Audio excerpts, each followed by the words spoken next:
Okay, so this one's going to be a lot of writing. Hopefully, my handwriting is legible by the end, but please make sure you're listening because I will be saying the words correctly. And there's examples for each one, so make sure you jot those down. So we're going to be putting examples down here. So hopefully a lot of this is review, and it's going to be a lot of repetitive words. So the commutative property of addition is when you change the order of the numbers that you're adding, but it doesn't actually change the sum. So when we change the order, change the order. So when we change the order of the addends, aka the numbers added together,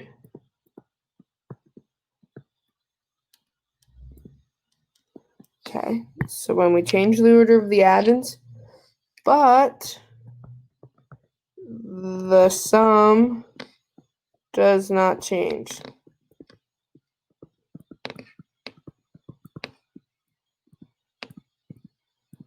Okay, and what that looks like is just simply when we go from 3 plus 5 and we make it 5 plus 3.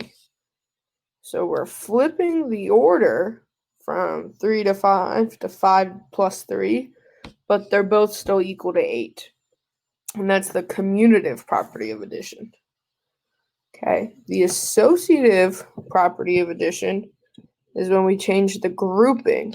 So when we change the grouping,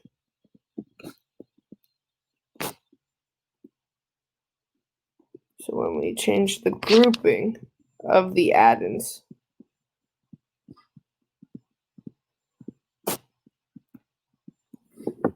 but that also does not change the sum. So the sum does not change.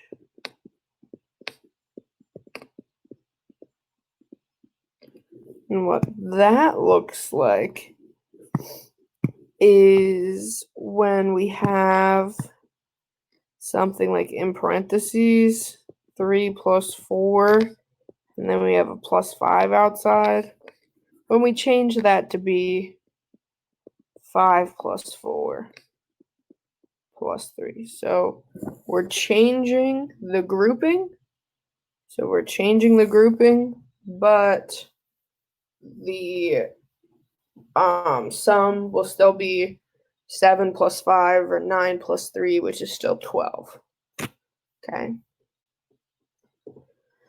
So now the identity property, or the identity property of 0. Okay. So identity property or the addition property of 0 is simply when we add any number and 0 together. So it's saying the sum of any number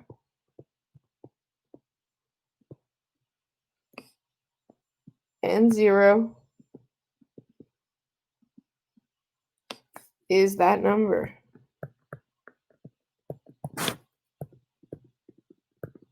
So that's a fancy way of saying when you add 0 to something, it stays the same. So if we did 9 plus 0, it's still going to be 9, right? So it's just a fancy way to say that. So that's the identity property of 0 or the addition property of 0. All right, so let's talk about multiplication now. So multiplication, still have commutative, associative, and identity, but we'll have 2 more thrown in at the end. So commutative is the same thing, but instead of changing the numbers that we add together, we're just changing the order of the numbers multiplied. So commutative is changing the order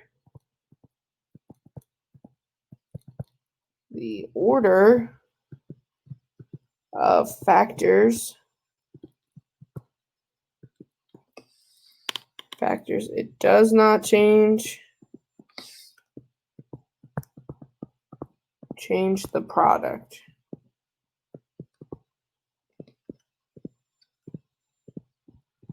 Okay, so commutative order, associative grouping. Okay, so that's going to be important to remember. So an example here is going to be if we have 3 times 5, that's 15. That's going to be the same thing as if we do 5 times 3, which is also 15. So we're just changing the order of the numbers. Whereas associative is when we change the grouping of the numbers. So we change the grouping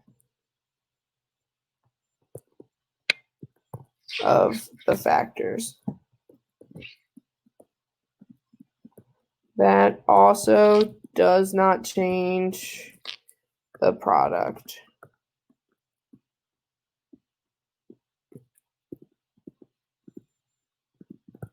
Okay, so commutative, we change the order. So that might be helpful to underline. So commutative, we change the order. Associative, we change the grouping.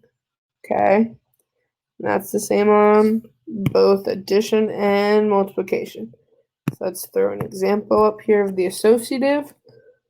That's 3 times 4 times 5 is the same thing as 3 times in parentheses 4 times 5. So we're just changing the grouping. It's still 60 on either side. Okay. So now the identity property or the multiplication property of 1 is really easy, or not an easy way, a confusing way to say a number times 1 just gives me that number. So a number times 1 equals that number. So that's what the identity property is, but we'll put it into harder or fancier terms, which says the product of any number and 1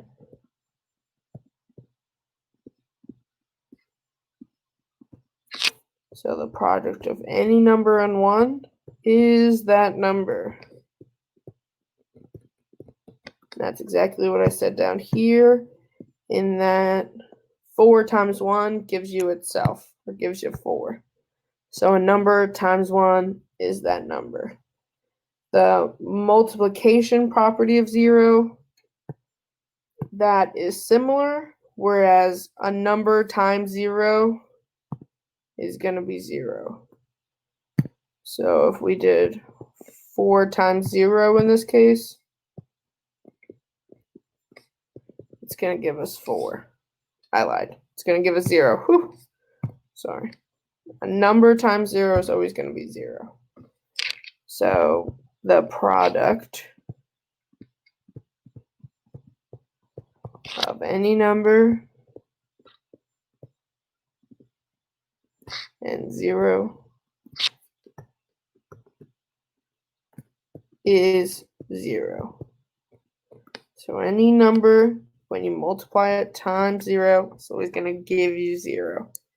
And that's the multiplication property of 0. Okay. And then distributive property. This one's a little harder sometimes, and this one's the most words, so please bear with me with my writing. I'm going to try my best.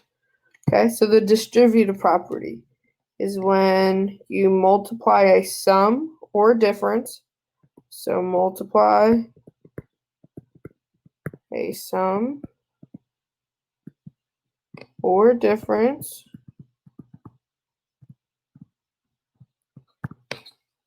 by a number.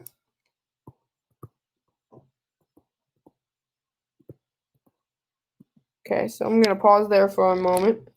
So that's like saying if we have 2, and then in parentheses we have 4 plus 3. And so that's what we're talking about when we multiply a sum or difference by a different number. Okay, and what we do there is we then multiply each number in the sum or difference. I'm just going to write in parentheses. So multiply each number in parentheses by the number outside.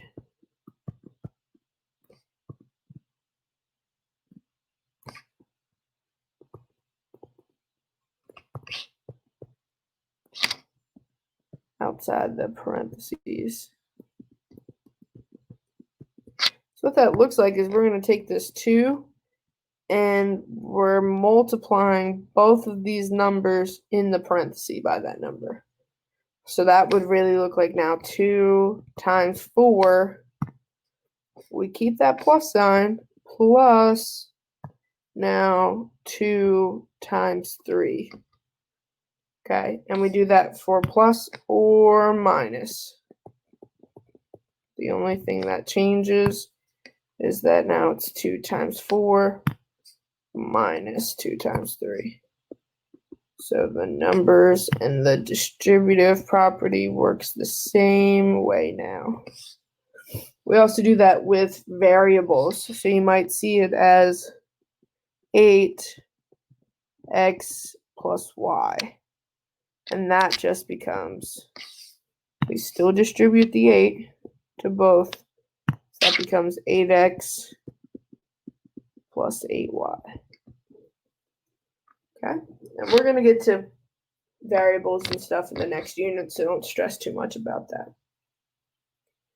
Okay, so that's the properties. I'm not expecting you to know each one word for word, but you will have to understand the concept. Commutative, you change the order. Associative, you change the grouping. Identity properties, the numbers become the same. The multiplicative property just says number times 0 is 0. Distributive is perhaps the most confusing, but it's the one you will see and use the most. Okay.